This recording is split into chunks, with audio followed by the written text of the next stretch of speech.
What's up, fellow lords of gaming, and welcome back to the channel. So I'm gonna jump in today and I wanted to give you guys a video for Dune Awakening about abilities and skills and techniques and passives inside the game and which ones were the best ones for you to choose. And I'm gonna break it down very simply. So let's jump in without further ado.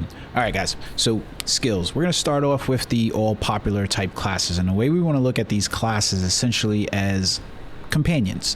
The companion classes would be the Bene and the Swordmaster, and then the Trooper and the Mentat. That's essentially what it is. Your Planetologist skill acts as an overall to the game. It's probably, in my opinion, your most important of the classes. So for that, we're going to start here and talk about why it is, because no matter what class you choose to play, what you choose in terms of your abilities, what you choose in terms of your techniques, this class is going to affect the way you play the game in order to build yourself into the mid to late game of this. So let's take a look. Number one, over in the Scientologist tree, we've got a number of abilities or passives here that you definitely want to make some investments into, and I'm going to explain these directly out. Compaction is going to obviously affect the yields of what you're doing to farm flower sand or spice.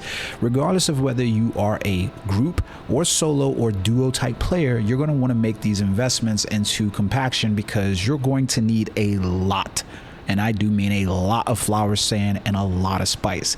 That is essentially Arrakis in the world of Dune, so making that investment early here is going to pay dividends to you. Next up, we've got overcharge and rerouting. Both of these skills are going to affect the way your power pack allows you to do things like use your Holtzman shield, use your abilities, use all of these things that require power. So you're going to want to make investments into these because one affects your recharge rate and one affects the maximum amount of that power that's available. Next up, you can see deep analysis here. Deep analysis is going to affect when you use your cutter array tool, your handheld one, not the mining tool on your vehicle, because you have to be able to do analysis on the mineral that you're trying to farm. Next up, we've got the cutter array mining. Now this one, from my understanding, will affect the resources even of the cutter array on the vehicle. So if you want to increase the yield so that way you're not spending as much time holding down on that key and basically breaking those items, increasing these things will basically affect how much yield you get. So instead of just farming 100 ore, for instance, you might get 150 ore instead. Next up, I don't really find any of the thing underneath the explorer tree to be just that worth it, but there are some places where you can make some investments, but realistically I don't think that there's anything here. When I look, however, at the mechanic tree, and I'm looking at specifically things like the vehicle repair and then fuel efficient pilot and vehicle mining, these are obviously really good. The vehicle mining is going to stack with your cutter array mining as far as I know, and the vehicle mining will affect like your buggy usage, so those are good. Your vehicle repair is going to reduce the maximum durability loss when you repair a vehicle. So if you're already got your ornithopter, you're going to notice that those wings go bad really quickly, and you basically get that red bar that's showing that the max durability of that item is being reduced. This is going to stop it and allow you to have those items for longer. I don't find much value in fuel efficient drivers, specifically because when we look at your buggy type storage, there's enough storage on your buggy with its storage capacity where you can essentially store that vehicle, those fuel cells inside of there. So for instance, here we look at the very beginning buggy storage inside steel, and you notice that the slots, basically the volume is 1500, whereas as soon as you get into like the aluminum, it goes up to about 2000, and it goes up to 2500 all the way up to 3000 storage. So carrying around a fuel cell is not going to be a bad thing in terms of you're more than likely going to use up the volume before you actually, run out of the fuel to actually use the fuel cell, if I'm being 100% honest with you, especially if you go into those other trees that I basically told you about, the mining and the vehicle mining. You're going to basically fill up before you even ever hit that.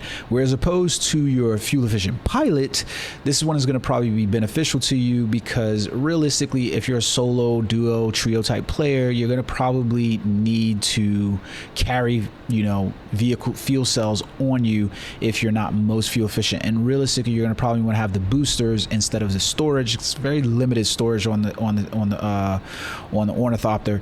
You're not going to really want to have the storage in lieu of the booster, the thruster, because guess what? You want to get the hell out of Dodge as quick as possible, and you don't want to reduce the max weight of what you could have on the Ornithopter. But it's still there nonetheless for you. Now, what I want to do is look at the other two skill trees as companions. We're going to start out with the Trooper and the Mentat, and I'm going to specifically tell you why here. So, for instance, underneath the Trooper, you're going to notice the Gunsmith and the Field Maintenance abilities. Both of these abilities do the exact same thing as the Tailoring and the Garment Keeper ability for the Mentat. What they effectively do is reduce the durability loss on your garments and your weapons, your fired weapons, and they then also reduce the max durability loss when you repair an item. So they're exactly the same skill. Notice as well that both skills, both trees, have the range damage amplifier inside them. So this does stack. So it's a really good overall skill tree to look at. Now, outside of that, for the two of them, you get into a little bit more of a specialization type thing that you're looking at. So for instance, underneath the Mentat, you'll notice rifle damage and pistol damage, and underneath the Trooper, you'll notice scattergun damage and disruptor damage. Depending on the weapon that you're using, you want to make those investments there, but that's completely becomes a playstyle specific thing. You'll also notice that complementary, like I said, one has the center of mass damage, so that way you're doing body shots, and one has the marksman type damage for headshots. Obviously, the Trooper is playing with scatterguns and disruptors where, it's a spread damage, so you're focused more on just trying to hit the body, as opposed to the Mentat, who's more silent and assassin type, so you're trying to hit the head. That's essentially what it is inside of there, and their complement to that. For both of these, inside of the skill trees that they have, things become more about the way you want to play the game with abilities. I particularly find that the Sugar Wire is a crucial skill early to mid game, maybe not so much late game when you start playing with your vehicles and are able to make traversal of the areas more easily instead of having to worry about being pulled up to places. But it's definitely a skill I find worth investing at the very minimum, making the one cost so that way you have in there, because essentially this works in as an attack as well. So I can use this as an ability where I can use it for traversal, and I can use it as an ability for when I want to just stun an enemy and pull them towards me to help out in combat. So overall, a good ability to make the investment in, because it has a dual function inside of there, and I like that ability overall. Now, when we get to the Bene Gesserit and the Swordmaster, guess what? They're complementary just as well. The Bene Gesserit is going to be more focused on your short blade damage and your health, while the Swordmaster is going to be focused on your long blade and your stamina. So we're going to make those investments there. So just like the range damage existed for both the Mentat and the Trooper, underneath both of them, you're going to notice that the blade damage exists for each of them as well. So you're going to want to make those investments because they do stack. Now, outside of that, both of them have, like I said, investments into health or investments into stamina that you're going to make. So inside the Bene Gesserit, Vitality is one of those that's just going to boost up your overall health by 55. Really good investment for you overall there. We also have ways to make sure that your healing is on point. So we've got self-healing in the passive tree, and we got recovery.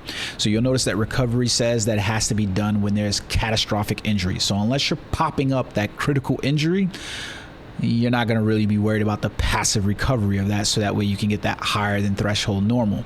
Self-healing is going to affect the heal kits that you use. If this is benefited overall, you'll notice at the levels all the way up a 30% healing effectiveness. Now, I'm going to be honest with you, this has effectively allowed me to just go through the game for the large majority just using the base level heal kits and not having to use any of the mark ones above that, because it heals quite enough and you are able to get these very easily throughout the game world. So I've never had to make the investment into the other heal kits, and it's just I've been really good with that overall.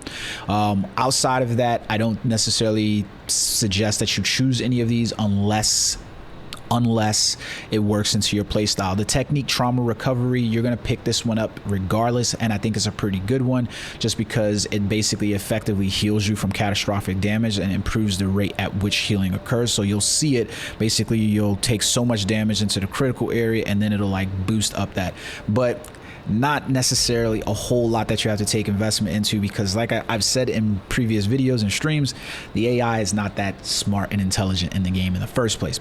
Swordmaster, again, you're going to want to take that blade damage skill tree. It stacks.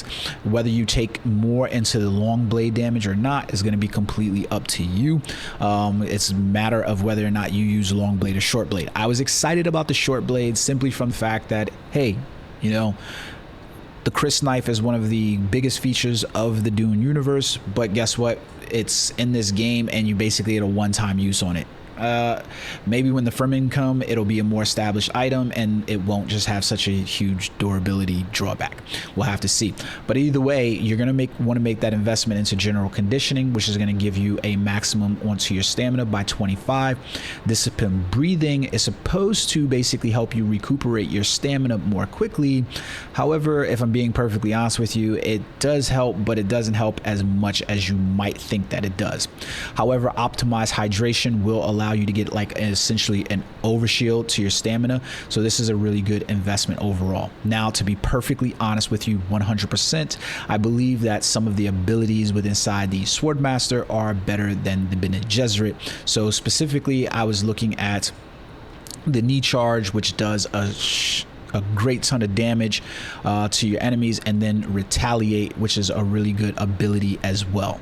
So I would make those investments. Most of the Bene Gesserit tree acts as pretty much a pseudo stun, regardless of whether it's your voice or whether it's like the weirding step. It just puts you in position to basically stun enemies. So those are overall my investments into how I'm currently playing the game. I just have Litany of Fear and as equipped just because it's the skill that I needed for the moment right now as I'm completing the Bene Gesserit quest line. Now, a lot of this is going to largely depend on how you choose to play the game. I have a very different setup inside of the game where I'm basically using Through Fear's best to clear out the enemies from a distance, and then I'm using Drill Shot when I'm in close, and then I'm using Jolt Sword when they get too damn close. So usually they're dead by the time I get to my Drill Shot, and I never have to get to Jolt Sword in the first place. If you learn how to use the dash and the parry mechanic, you probably won't be in position where you have to use a lot of the trauma type recovery healings techniques in the first place. That's just my overall opinion. And Sugar Wire mixed with your full suspensor belt will allow you to traverse areas with utter and sheer efficiency. Trust me, it's ridiculous when you actually pair the two of them up together. So I hope you guys enjoyed the video. I hope that helps you understand a little bit of the skills. If you guys want a little bit more deep dive into them, leave us a comment in the section below and let me know what you're looking for. Until next time, guys, peace.